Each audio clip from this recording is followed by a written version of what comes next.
You know, you say the name Tupac Shakur, and even now, decades after his death, it just sparks something. Debate, fascination, you name it. He was this incredible paradox. On one hand, a sensitive poet and a trained actor, and on the other, an outlaw, the face of thug life, a convicted felon. He lived so much in just 25 years that, honestly, we're all still trying to piece together the puzzle he left behind. How could one person be so many conflicting things all at once?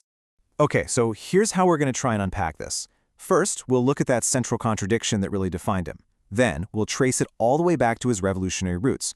After that, we'll follow his collision course with the justice system, and then get into that explosive final chapter with Death Row Records. And finally, we'll explore his incredible, enduring life after death. And this really is the core question, isn't it? Who was the real Tupac Shakur? Was he just a product of his circumstances, or was he this master puppeteer of his own image? Well, as we're about to see, the answer is, it's complicated. It's like you're looking at two totally different people living in the same body. On one side, you have the poet. This is the son of a Black Panther activist, a kid who studied Shakespeare at a prestigious art school. And then you have the outlaw, the guy who became the face of thug life, who had a growing rap sheet, and he would go on to record his biggest album while he was out on bail. So to even begin to understand this internal war, you have to go right back to the beginning. Because his childhood was, to put it mildly, not your average one. Man, this quote just nails it. His mother, Afeni Shakur, was a key figure in the Black Panther Party. In fact, get this, she successfully defended herself in court against major charges while she was pregnant with him. So he wasn't just born into a political movement, he was born into its fallout, inheriting all of its righteous fire and its deep-seated paranoia. And here's the thing a lot of people forget. Before he was ever a rapper, he was a classically trained artist. At the Baltimore School for the Arts, he was deep into theater, poetry, and dance. It's where he formed that incredible lifelong bond with Jada Pinkett. This wasn't just a hobby. It gave him an intellectual and creative depth that set him worlds apart from his peers. So, it's really no surprise that when he finally burst onto the music scene, he came out swinging. His first album, Tupacalypse Now, wasn't about parties and good times. It was a fiery, raw critique of America. It was so potent, so confrontational, that it actually got publicly condemned by the Vice President of the United States at the time, Dan Quayle. And just like that, Tupac was a national lightning rod. But you know how it goes. The brighter the star, the bigger the shadow. And for Tupac, the lines between his art, his reality, and the law started to get really blurry and really dangerous. And it wasn't just music, not by a long shot. At the exact same time, he's just exploding in Hollywood. We're talking about roles in movies like Juice and Poetic Justice. And these weren't just throwaway parts. He had serious acting chops, delivering these powerful, unforgettable performances. He was becoming a massive cultural force. And yet, while all this success is happening, his life off-screen is getting more and more chaotic. Assault charges, constant run-ins with the police. It was almost like the very things he was rapping about were playing out in his real life, creating this dangerous feedback loop. And that's the thing about Tupac. He never switched it off. Even when he was the one on trial, he'd flip the script and put America on trial. For him, the courtroom was just another stage, another microphone to get his message of defiance out there. And then everything just hit the fan. In late 1994, it was one gut punch after another. First, he gets ambushed and shot 5 times at a recording studio in New York.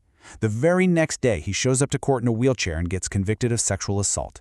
A couple months later, boom, he's in a maximum security prison. It was a sequence of events that would change him forever. So there he is, in prison, feeling betrayed, broke, and like the whole world has turned against him. But a lifeline was about to appear. Or at least what looked like one. And this is where we get into what you could only call a Faustian bargain. You know the type, a deal with the devil. You get exactly what you want, in this case, freedom and power, but it's going to cost you a piece of your soul. For Tupac, it meant the revolutionary poet was about to get drowned out by the fury of the outlaw. So here was the deal on the table. Suge Knight, the infamous CEO of Death Row Records, swoops in and posts his $1.4 million bail. In exchange, Tupac is a free man, but now he's on the hook. He owes Death Row 3 albums. He wasn't just signed to the label anymore. He was its new face, its crown jewel, and its most dangerous weapon. And the second he got out, it was just a creative explosion. I mean, the energy was relentless, almost manic. He went straight from his prison cell into the studio, and, in this incredible frenzy, created All Eyes on Me. hip-hop's first true blockbuster double album. The thing was a massive cultural phenomenon. But here's the crucial part. This is where that line between Tupac the artist and Tupac the outlaw just completely dissolves. Friends said it was like he was a method actor who just couldn't find the cut button.